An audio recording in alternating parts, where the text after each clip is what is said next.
Hi Rajanayak. Hi అన్న. బాగున్నారా? బాగుంది. ఏం చేస్తున్నారు? ఏముందన్న, ఇంతకుముందు పోరాటం చేసి ఇప్పుడు ప్రజాపాలన ఎట్లుందో ఆ దిశగా నడుస్తూ ఉన్నారా? సరే, మీరు ఏం పని చేస్తుంటారు సాధారణంగా? నేను కేవలం ప్రజాసేవనే. అంతేనా? ప్రజాసేవ, ప్రజల కోసమే పనిచేస్తున్నా. యువజన మండల అధ్యక్షుడిగా సంవత్సరం నుంచి వ్యవస్థ నడిపిస్తున్నా. ఓకే, ఇప్పుడు రాష్ట్రంలో కాంగ్రెస్ ప్రభుత్వం పరిపాలిస్తుంది. గతంలో ఎట్లుండే, ఇప్పుడు ఎట్లుంది, ఏమన్నా చెప్పగలుగుతారా? ఇంతకుముందు టీఆర్ఎస్ కార్యకర్తలదే రాజ్యం ఉంటుంది. ఇప్పుడు ఏంటంటే ప్రజల యొక్క రాజ్యం ఉంది. ఎందుకంటే ప్రజల దగ్గరికి మేము ఇంతకుముందు ఏంటంటే పలానా ఏదైనా ఇబ్బంది ఉన్నప్పుడు తీసుకుపోయి ఆఫీస్ ముందు కూడా కూర్చొని పెట్టి ధర్నా చేస్తేనే పనులు అవుతున్నాయి. ఇప్పుడు మన గవర్నమెంట్ వచ్చిన తర్వాత ఏమైందంటే ఇక డైరెక్ట్ 6 గ్యారెంటీలు రాసుకొని గ్రామ పంచాయతీలోనే తీసేసుకున్నారు. వాళ్ళకి ఏ అవసరం ఉన్నా, ఏ వ్యవస్థ ఉన్నా అక్కడే అయిపోతుంది. ఓకే, ఇప్పుడు తెలంగాణ రాష్ట్రంలో కాంగ్రెస్ అధికారంలోకి వచ్చి 100 రోజులు అయిపోయింది కదా. ఈ 100 రోజుల పరిపాలన ఎట్లా అనిపించింది? ఇప్పుడు 100 రోజుల్లో ఏదైతే ఉన్నాయో మేము అనుకున్న 6 గ్యారెంటీలు అమలు దిశగా పనిచేస్తున్నాం. అందులో మొదటి రోజే ఆరోగ్యశ్రీ విషయంలో 10 లక్షలు చేయగలిగినాం. మహిళలకు బస్సు ఫ్రీ చేయగలిగినాం. ఓకే, ఆ తర్వాత మొన్న 200 యూనిట్లు కరెంటు ఫ్రీ చేయగలిగినాం. ఇట్లా ఒక్కొక్కటి చేసుకుంటూ వస్తున్నాం. ప్రజలు వాస్తవానికి ఏంటంటే అసలు కాంగ్రెస్ వస్తే మళ్ళీ ఇంకేం ప్రాబ్లం అవుతుందని భావించి ఉంటారని మేము అనుకున్నాం. కానీ ప్రజల యొక్క మోటివ్ ఏమైందంటే ప్రజలకు ఏం అవసరమో అది మాత్రమే చేయడానికి కాంగ్రెస్ ముందుకు పోతున్నారు. ఓకే, ఇప్పుడు పంట పొలాలకు సాగునీరు అందుతుందా?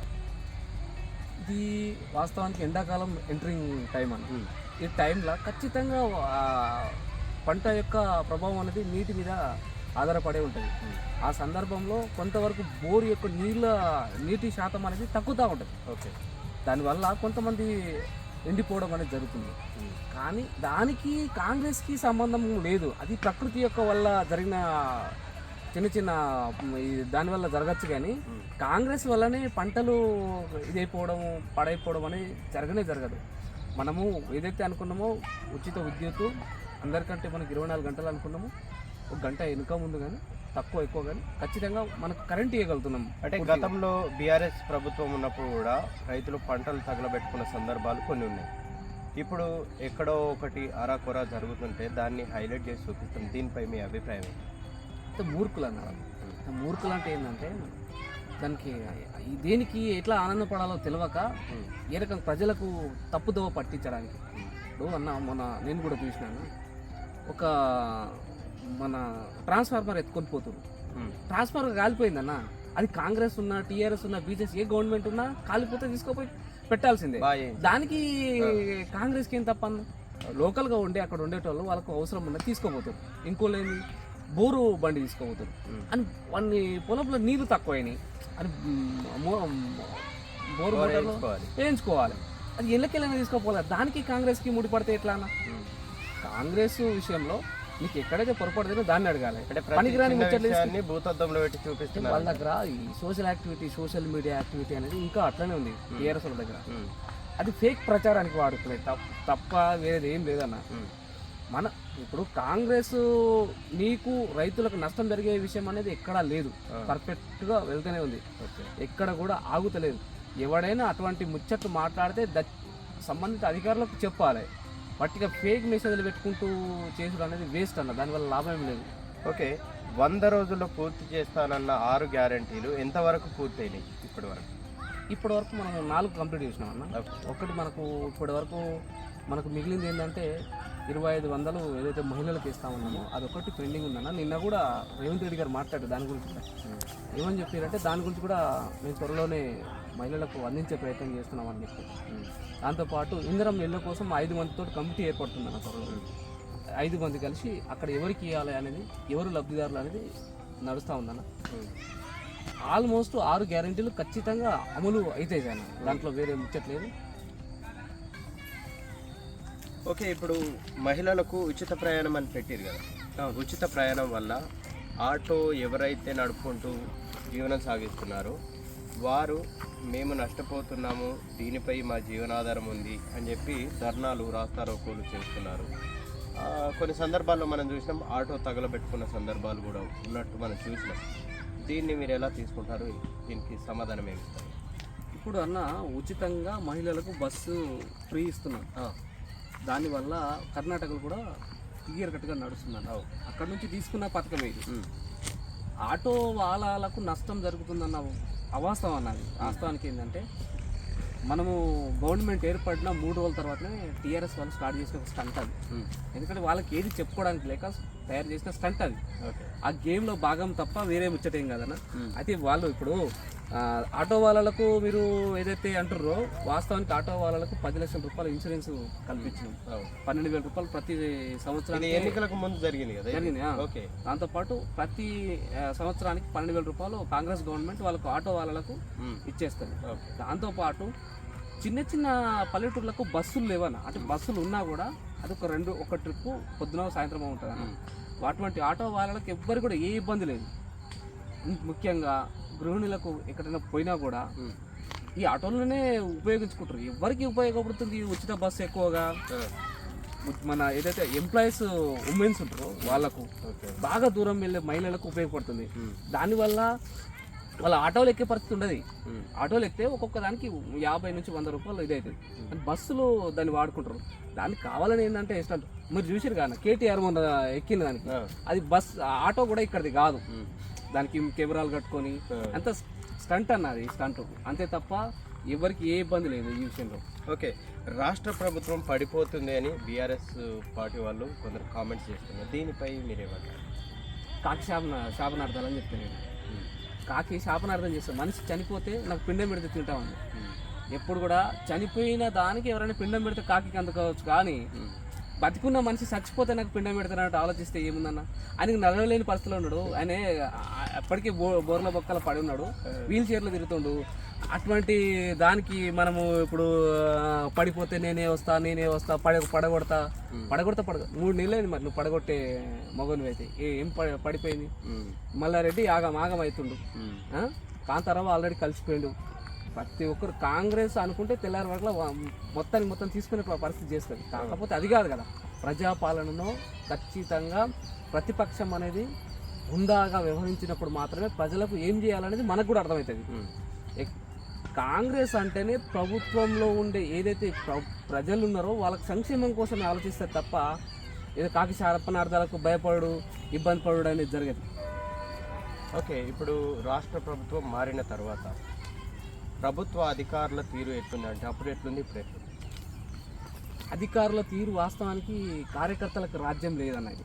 కాంగ్రెస్ అంటేనే అధికారులకు ఎక్కువ విలువ ఉంటుంది. ఎందుకంటే మంచి చదువుకున్న ఐఏఎస్లు ఐపీఎస్లు గ్రూప్ 1 గ్రూప్ 2 గ్రూప్ 3 ఏదైతే ఈ స్థాయి ఆఫీసర్లు ఏవైతే ఉన్నారో వాళ్ళతోటే కాంగ్రెస్ ప్రభుత్వం వాళ్ళతో ఆలోచించి రిటైర్డ్ జడ్జిలతో ఆలోచించి మాత్రమే వ్యవస్థను నడిపిస్తుంది. అధికారులకు బ్రహ్మాండమైన విలువ వచ్చింది.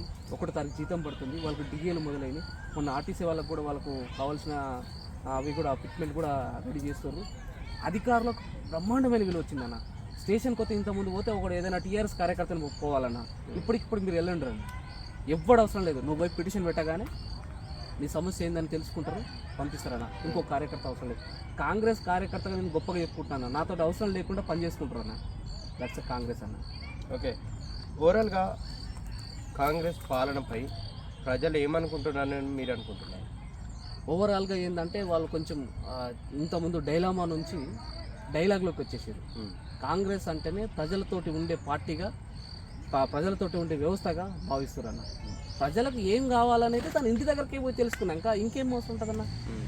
ప్రజలు ఇంతకుముందు లెక్క రోడ్డు మీద ధర్నాలకు రాష్ట్రాలకు వస్తలేదు, మీరు గమనించడం లేదు ఈ మధ్యలో. రెండోది ఏంటంటే ప్రజలకు ఎంతవరకు అయితే న్యాయం చేయగలుగుతామో అంతవరకు న్యాయం చేయడానికి కాంగ్రెస్ పార్టీ సిద్ధంగా ఉందన్న. ప్రతి వర్గం నుంచి ముందుకు పోతున్నా. మన డిఎస్సి కంప్లీట్ అయ్యారు, డిఎస్సి స్టార్ట్ చేశారన్న, టెట్ స్టార్ట్ చేశారు.